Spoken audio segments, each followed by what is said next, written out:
నమస్తే అండి. ఎలా ఉన్నారండి? అంతా బాగున్నారా? నేను కూడా బాగున్నానండి. ఈరోజు ఏంటో వెరైటీ ఇవేంటో చూపిస్తున్నారు అనుకుంటున్నారా? పళ్ళండి. ఇవి కూడా పళ్ళే.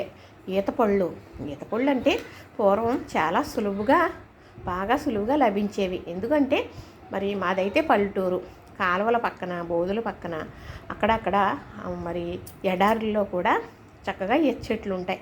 ఖర్జూరం చెట్లు ఎలాగా ఉంటాయో ఈత చెట్టు కూడా అలానే ఉంటుంది. కాకపోతే ఈత పండు చిన్నది ఉంటుంది, ఖర్జూర పండు పెద్దది ఉంటుంది. రుచి కూడా మరి ఈత పండులాగే ఖర్జూర పండులాగే స్వీట్ ఉంటుందండి. ఇవి మరి అమ్మటానికి వస్తున్నాయి ఇప్పుడు. ఎంతో అదృష్టం. ఎందుకంటే ఇప్పుడు ఈత చెట్లు ఎక్కడ ఉంచట్లేదండి. కొబ్బరి చెట్లే ఉంచట్లేదు, ఇంకేత చెట్లు ఎక్కడ ఉంచుతారు? కానీ నా చిన్నతనంలో మా అన్నయ్యలో తేవటం, పచ్చికాయలు కోసుకొచ్చి ముగ్గేయటం అన్నీ నాకు తెలుసు.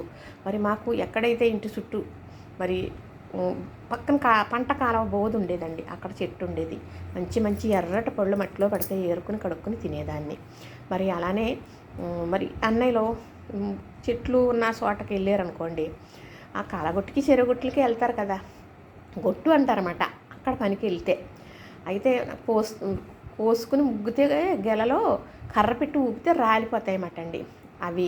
లేదంటే ఏరుకుని జేబులో వేసుకుని ఆ నిక్కర్లు వేసుకునేవారండి. అన్నయ్యలో వేసుకుని వచ్చి ఆ జేబులోంచి తీసి నా చేతిలో పెట్టేవారు. ఇన్నేసి పళ్ళు ఇస్తుంటే అన్నయ్య ఇంకా జేబులోంచి తీస్తాడేమో అని చూస్తూ ఉండేదాన్ని. నాకైతే ముగ్గురు అన్నయ్యలో ఒక తమ్ముడు. ఈత పళ్ళు చాలా బాగుంటాయండి. అప్పుడు ఖర్జూర పండు కొనుక్కోవాలంటే మరి షష్ఠి జరుగుతుంది కదా, సుబ్బారాయ షష్ఠి. ఆ షష్ఠి తీర్థంలో మాత్రమే కొనుక్కునేవారు. అప్పుడు మాత్రమే ఖర్జూర పండు వచ్చేది. అది కూడా బోల్డంత రేటు. అందరూ కొనుక్కోవడానికి మరి ఉండేది కాదు ఆ రోజులు అవనుకోండి.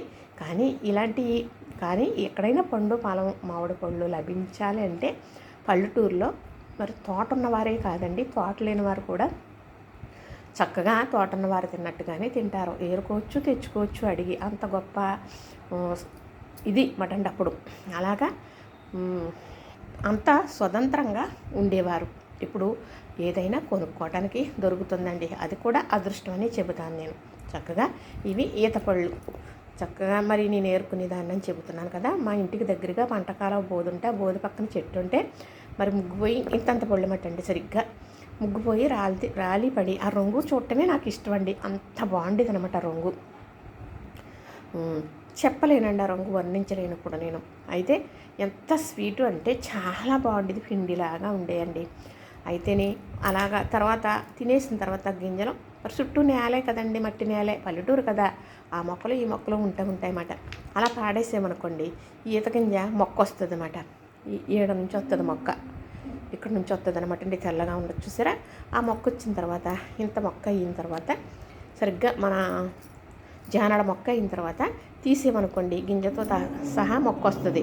ఇది గింజేమో కొంచెం లావు అవుతుంది అన్నమాట, నల్లగా అయిపోతుంది. ఆ మొక్క తీసేస్తే ఈ గింజ పట్టుకుని మనం ఇది ఒలిసేయచ్చమాట అండి. పొట్లాగా ఉల్లిపాయ తొక్కలాగా తీసేస్తే అది తెల్లగా లోపల గుంజి ఉంటుంది. సేమ్ బుర్ర గుంజి ఉంటుంది కదా, అలాగా. కొబ్బరి గుడ్డు ఉంటుంది కదండి, కొబ్బరి గుడ్డు కండ ఎలా ఉంటుంది, దూదిలాగా అలా ఉంటుంది. అది చాలా బాగుంటుందండి.